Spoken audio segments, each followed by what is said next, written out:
Hello friends, my self धवल बंसाली। आज मैं आपके सामने एम कॉमर्स के कुछ इंटरेस्टिंग टॉपिक लेकर आया हूं, जैसे कि एसएसएल क्या होता है, डिजिटल सर्टिफिकेट क्या होता है, इंक्रिप्शन डिक्रिप्शन क्या होता है। तो चलो स्टार्ट करते हैं सबसे पहले डिजिटल सर्टिफिकेट से। लेकिन उससे भी पहले मैंने और भी काफी सारे इंटरेस्टिंग एम कॉमर्स के टॉपिक डिस्कस किए हुए हैं मेरे पहले के वीडियोस में। अगर आपने वो नहीं देखे हैं तो उसका लिंक मेरे वीडियो के डिस्क्रिप्शन में मिल जाएगा, तो उसे जरूर से देख लेना। तो चलो स्टार्ट करते हैं। Digital certificate. डिजिटल सर्टिफिकेट यानी कि ये एक ऑनलाइन आइडेंटिटी प्रूफ होता है कि जहां पर हम ऑनलाइन किसी से भी ट्रांजेक्शन करते हैं तो वो वैलिड ट्रांजेक्शन हो रहा है कि नहीं, ये हमें पता कैसे चलेगा। तो अगर वो बंदे के पास डिजिटल सर्टिफिकेट है तो हम समझ सकते हैं कि हम जो भी ट्रांजेक्शन कर रहे हैं वो प्रॉपर बंदे से कर रहे हैं। तो यहाँ पर डिजिटल सर्टिफिकेट जो है वो एक हमारा ड्राइविंग लाइसेंस या तो पासपोर्ट जैसे आइडेंटिटी प्रूफ है, वैसे ही एक ऑनलाइन के अंदर प्रूफ का काम करता है। उसके बाद यहाँ पर हमें दिया है क्रिप्टोग्राफी। अब क्रिप्टोग्राफी क्या है, तो यहाँ पर cryptography is an art of protecting the information bye transforming it into unreadable form. तो इंक्रिप्शन के अंदर हम क्या करते हैं, कोई भी प्लेन टेक्स्ट को सिफर टेक्स्ट में कन्वर्ट कर देंगे। सिफर टेक्स्ट यानी कि इंक्रिप्शन एल्गोरिदम का यूज करके जिससे कोई रीड ना कर पाए उस कोड में मुझे उसे कन्वर्ट कर देना है, ताकि हम जब भी डेटा ट्रांसफर करें तो मेरे डेटा को कोई अनऑथोराइज पर्सन रीड ना कर सके। एंड जैसे ही रिसीवर को मिलेगा तो वापस वो हमारे सीक्रेट की को यानी इंक्रिप्शन को वापस डिक्रिप्ट में कन्वर्ट कर देगा एंड हमारा जो भी डेटा है वो इजीली रीड कर लेगा। अब आप सोच रहे होंगे कि ये सारी चीजें कैसे होती है, तो यहाँ पर एक्चुअल में तो काफी सारे अल्गोज अवेलेबल है, लेकिन यहाँ पर एक छोटा सा एग्जाम्पल हम देखते हैं। फॉर एग्जाम्पल, आपको एक नॉर्मल मैसेज पास ऑन करना है, हाउ आर यू। अब ये हाउ आर यू को मुझे इंक्रिप्टेड फॉर्म में कन्वर्ट करना है, तो हम कैसे करेंगे। अगर यहाँ पर ए लिखा है तो उसके बाद क्या आता है, बी। तो मुझे यहाँ पर ए की जगह बी को रिप्लेस करना है। अगर आपको बी लिखना है तो आप उसकी जगह उसके बाद कौन सा कैरेक्टर आता है, सी। इस तरह से आप उसे रिप्लेस कर दो। कहने का मतलब जो नेक्स्ट कैरेक्टर आता है उसको मुझे रिप्लेस करना है ओरिजिनल कैरेक्टर से। अब यहाँ पर एग्जाम्पल में देखोगे तो प्लेन टेक्स्ट में मुझे क्या दिया है, हाउ आर यू। अब एच के बाद क्या आता है, आई। ओ के बाद क्या आता है, पी। तो इस तरह से ये पूरा मेरा सिफर टेक्स्ट में कन्वर्ट हो जाएगा। तो अगर कोई अनऑथोराइज इसे एक्सेस करने जाएगा तो ये रीड नहीं कर पाएगा। जैसे ही रिसीवर को मिलेगा तो वो उसे डिक्रिप्ट करके आराम से रीड कर लेगा। बराबर। तो ये हो गया हमारा इंक्रिप्शन डिक्रिप्शन। उसके बाद हमें क्या दिया है यहाँ पर, एसएसएल। एसएसएल यानी सिक्योर सॉकेट लेयर। अब सिक्योर सॉकेट लेयर के अंदर हमें क्या दिया हुआ है, यहाँ पर आजकल काफी सारे लोग ईमेल का यूज करके क्रेडिट कार्ड डेबिट कार्ड की इंफॉर्मेशन जो है वो ट्रांसफर करते हैं। अब जब भी हम ऐसे प्राइवेट डेटा को ट्रांसफर करते हैं तो हम लोगों को सिक्योरिटी की बड़ी जरूरत होती है। हम चाहते भी है कि यहाँ पर हमारे डेटा को सिक्योरिटी मिले ताकि कोई उसे एक्सेस ना कर पाए। तो ये सिक्योरिटी देने का काम जो है वो एसएसएल प्रोटोकॉल करेगा। बराबर। तो आप अगर ऑनलाइन कोई पेमेंट का ट्रांजेक्शन भी कर रहे हो तो वहां पर वो वेबसाइट के पास भी एसएसएल सर्टिफिकेट होता है और वहां पर एसएसएल का एक लोगो भी मिल जाएगा आपको, जिससे आपको पता भी चल जाएगा कि यहाँ पर ये वेबसाइट के ऊपर हम जो भी ट्रांजेक्शन करेंगे वो सारे सिक्योर ट्रांजेक्शन होंगे। अब आप सोचोगे कि ये एसएसएल क्या करता होगा। एसएसएल जो है वो इंक्रिप्शन के अंदर सारे डेटा को कन्वर्ट कर देगा ताकि जब भी वो ट्रांसफर हो तो उसे कोई रीड ना कर पाए। साथ में एसएसएल जो है वो डिजिटल सर्टिफिकेट का भी यूज करता है। बराबर। तो यहाँ पर एसएसएल का यूज करके आप सिक्योरली डेटा ट्रांसफर कर सकते हो।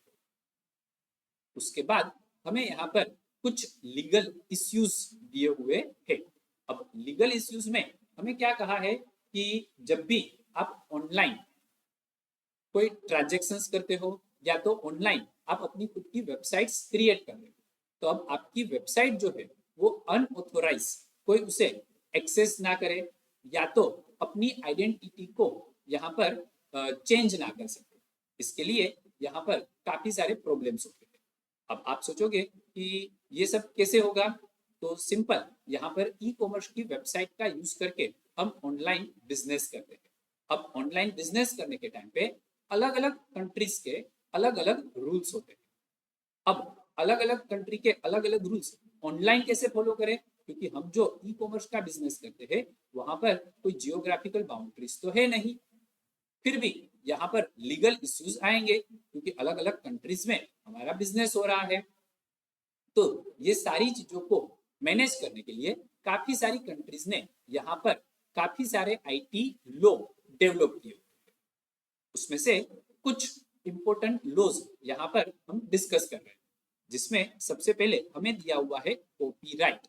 अब कॉपीराइट जो है वो कहाँ पर आएगा, तो कॉपीराइट लॉ जो है वो एप्लीकेबल होता है बुक्स के ऊपर, सॉफ्टवेयर प्रोग्राम एंड आर्टिकल्स के ऊपर, बराबर, कि ये आपके ओरिजिनल वर्क को प्रोटेक्ट करता है। यानी ओरिजिनल वर्क आपका जो है उसको अगर कोई कॉपी करके अपने नाम से पब्लिश कर दे तो वहां पर कॉपीराइट का लॉ जो है वो आपके वर्क को आपको प्रोटेक्ट करेगा, बराबर। उसके बाद आप लोगों ने यहाँ पर कोई लोगो बनाया हुआ है और लोगो आपका जो है वही लोगो और कोई अगर यूज करे तो वहां पर ट्रेडमार्क का प्रॉब्लम आएगा। आप लोगों को एलजी कंपनी का लोगो याद होगा, अगर वही लोगो हम में से कोई यूज करे तो एलजी कंपनी जो है वो हमारे ऊपर ट्रेडमार्क का लॉ यूज करके हमारे ऊपर लीगल एक्शंस ले सकते हैं। तो ये ट्रेडमार्क किसके ऊपर अप्लाई होता है, तो यहाँ पर हमें दिया है it is specific logo, mark, word, symbol, design, phrase और image which is use by individual. तो ये सभी के ऊपर यहाँ पर ट्रेडमार्क जो है वो हमें प्रोटेक्शन प्रोवाइड करता है। उसके बाद तीसरा हमें यहाँ पर दिया है डोमेन नेम डिस्प्यूट। अब ये एक दूसरा लीगल इश्यूज है। अब पहले के टाइम पे क्या होता था कि डोमेन नेम जो है वो जो सबसे पहले आता था उसको डोमेन नेम प्रोवाइड हो जाता था। अब काफी सारे लोग क्या करते थे कि जो इंपॉर्टेंट वर्ड होते थे उसको पहले से ही अपने नाम से परचेस करके रख देते थे, एंड उसके बाद जो भी कंपनी को वो डोमेन नेम चाहिए तो उसके पास से वो बहुत बड़ी अमाउंट से डोमेन नेम को सेल करते, बराबर। तो ये जो प्रॉब्लम है उससे हम क्या बोलते हैं, साइबर स्पॉटिंग। अब एक और प्रॉब्लम यहाँ पर आता है नेम चेंजिंग का। अब नेम चेंजिंग में क्या होता है कि जो फेमस वेबसाइट होती है, आप लोगों को शायद पता हो, पहले के टाइम पे एक ओरकुट करके वेबसाइट आती थी, उसका स्पेलिंग ORCUT था।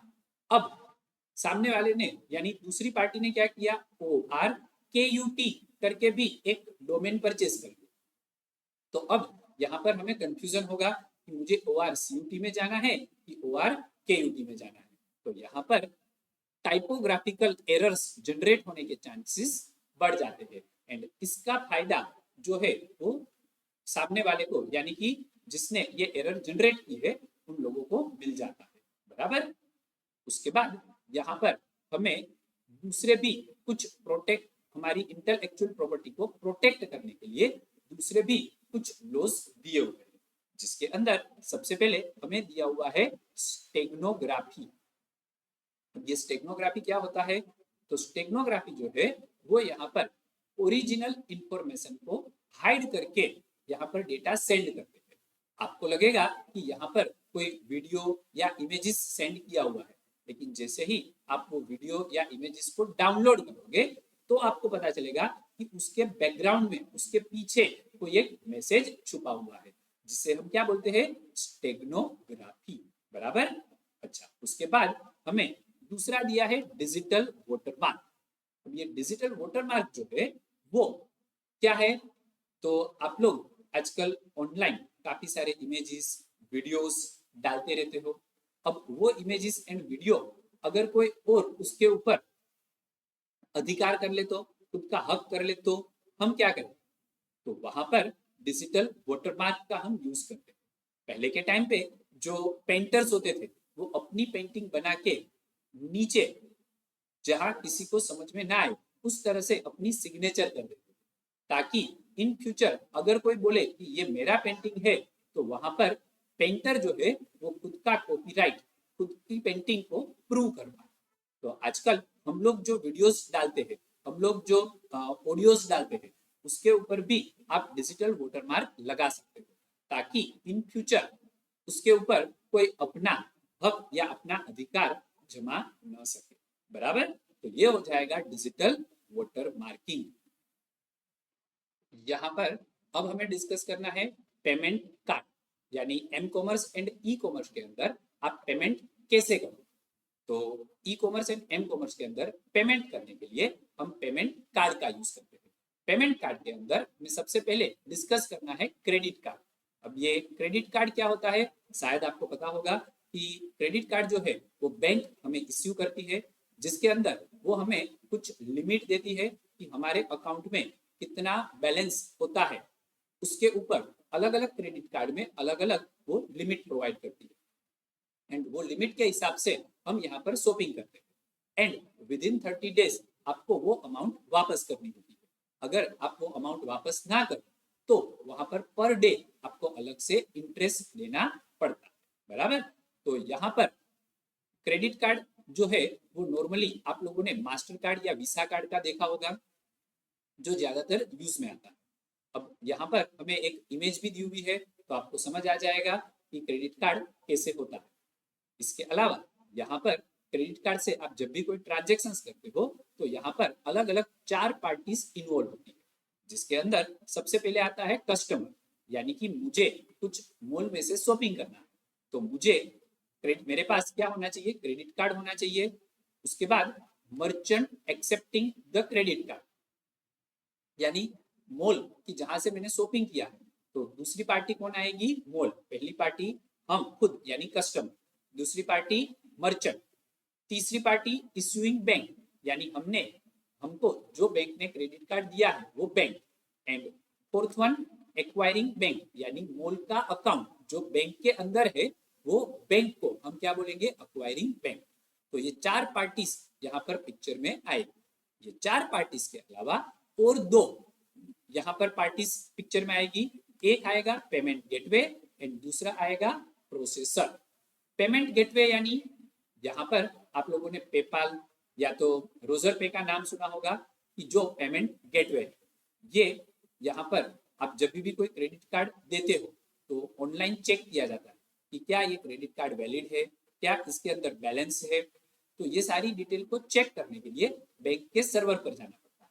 अब जब बैंक के सर्वर पर हम जाते हैं तो हर किसी को हम बैंक का सर्वर एक्सेस करने के राइट्स नहीं दे सकते, तो यहाँ पर कुछ गेटवेज के पास ये राइट्स है। तो हमें वो चेक करने के लिए कहाँ जाना पड़ेगा, गेटवे के पास। तो यहाँ पर दूसरी पार्टी कौन सी आएगी, हमारी गेटवे। बराबर, एंड इसके अलावा और कौन आएगा, प्रोसेसर। प्रोसेसर यानी डेटा सेंटर, कि जो हमारे अकाउंट में से पेमेंट करेगा एंड मॉल के अकाउंट में क्रेडिट करेगा।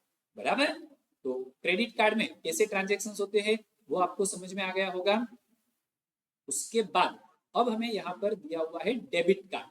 डेबिट कार्ड जो है वो भी कुछ क्रेडिट कार्ड की तरह ही लगता है, लेकिन यहाँ पर मेन डिफरेंस क्या है दोनों में, तो आपके अकाउंट में जितना बैलेंस है वहां तक ही आप डेबिट कार्ड का यूज करके ट्रांजेक्शन कर सकते हैं। बराबर, ओके।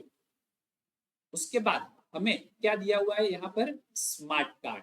अब स्मार्ट कार्ड जो है वो भी क्रेडिट कार्ड डेबिट कार्ड की तरह ही लगता है, लेकिन यहाँ पर एक माइक्रो चिप का यूज होता है, जिसके अंदर 100 टाइम मोर इंफॉर्मेशन स्टोर होती है, जिसके अंदर आप अपने क्रेडिट कार्ड का नंबर, आपके हेल्थ इंश्योरेंस का नंबर सेव कर सकते हो, और आपको अगर जरूरत पड़े तो वहां पर आप केस भी उसके अंदर लोड करवा सकते हो, और जब भी आपको कोई पेमेंट करना है तो आप ये कार्ड का यूज करके इजीली पेमेंट कर सकते हो।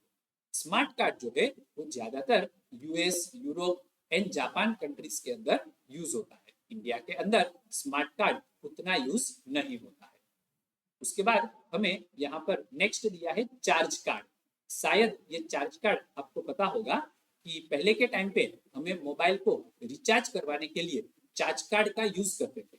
आप जब भी चार्ज कार्ड परचेस करते हो तो आपको पर्टिकुलर अमाउंट पेड करनी होती है।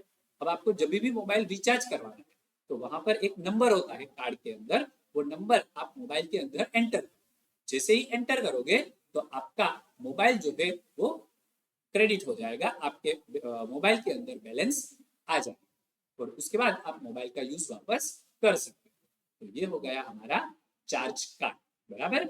ओके, तो ये सारे कार्ड आपको समझ में आ गए होंगे। अब नेक्स्ट हमें दिया है नेट बैंकिंग। अब ये नेट बैंकिंग क्या है? तो जब भी हम ऑनलाइन ट्रांजेक्शन्स करते हैं तो पेमेंट करने के लिए हमारे जो बैंक है उसके अंदर आप डायरेक्ट जा सकते हो। तो वहां पर जो पेमेंट का पेज होता है वहां पर सारी बैंक का लिस्ट होता है। वो बैंक का लिस्ट में से आपकी जो भी बैंक है उसे आप सिलेक्ट करो। जैसे ही सिलेक्ट करोगे तो वो बैंक की वेबसाइट ओपन हो जाएगी। वो वेबसाइट में जाकर आपको लॉगिन करना है। जैसे ही लॉगिन करोगे तो वहां पर पेमेंट हो जाएगा, बराबर। अब यहाँ पर नेट बैंकिंग की जो फैसिलिटी है वो इंडियन रेलवे भी प्रोवाइड करती है, यानी कि हमारी जो IRCTC की वेबसाइट है वहां पर भी जाकर आप ये नेट बैंकिंग देख सकते हो। उसके बाद यहाँ पर EFT दिया हुआ है, यानी कि इलेक्ट्रॉनिक फंड ट्रांसफर। ये फुल फॉर्म ध्यान में रखना, MCQ के अंदर पूछते हैं। आजकल आपके पेरेंट्स की अगर सैलरी क्रेडिट होती है तो वो EFT के थ्रू होती है। अगर आपकी ट्यूशन फीस पेड करनी होती है तो वो EFT के थ्रू होती है। क्यों? क्योंकि EFT जो है वो आजकल सबसे ज्यादा secure, efficient and less expensive transaction है, कि जहां पर मुझे कोई भी पेपर वर्क भी करने की जरूरत नहीं है, बराबर। ओके, तो EFT भी आपको समझ में आ गया होगा।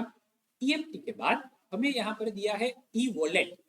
ई वॉलेट क्या है? तो जब भी आप कोई ऑनलाइन ट्रांजेक्शन करते हो तो आपको शिपिंग एड्रेस वहां पर देना पड़ता है। बिलिंग जनरेट करने के लिए आपको क्रेडिट कार्ड का नंबर देना पड़ता है। तो ये सारी इंफॉर्मेशन वॉलेट में स्टोर हो जाती है।